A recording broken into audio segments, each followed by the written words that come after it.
What brought you here to the Provo area of Utah?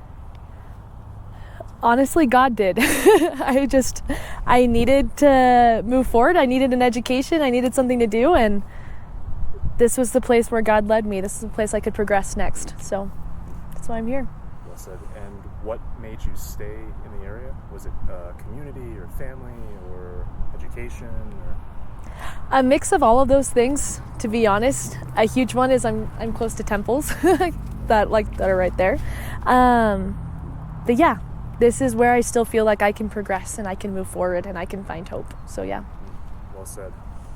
When you think about your life up to this point, is there anything that you could look back on that was really positive, or a period of time that was really positive in your life experience that you'd be willing to share? There's a lot of them. But if I had to pick one, it's honestly,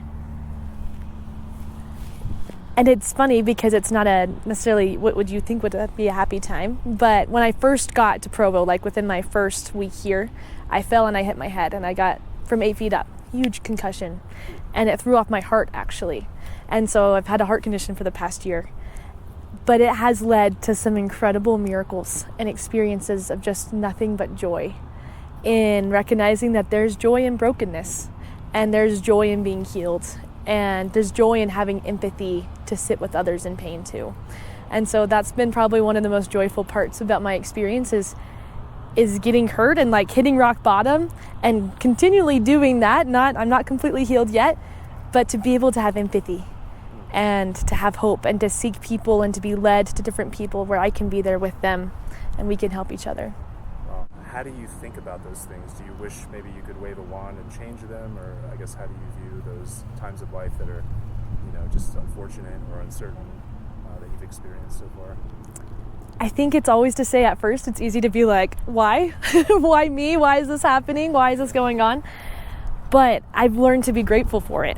And the more that I turn in gratitude and I say, well, how is this developing me? How is this developing the character of Christ within me?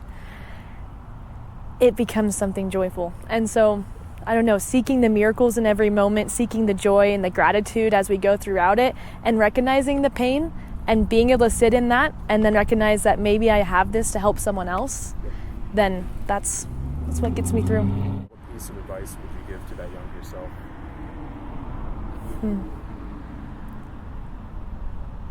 I would say joy is found purely in Jesus Christ.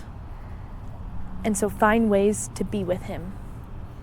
Whether that's in the temple, whether that's in nature, whether that's in music or in your bedroom or in your closet, or just learn ways to sit with him and learn ways to talk with him and to listen to him. Thank you so much for your time. Really appreciate it. Of course.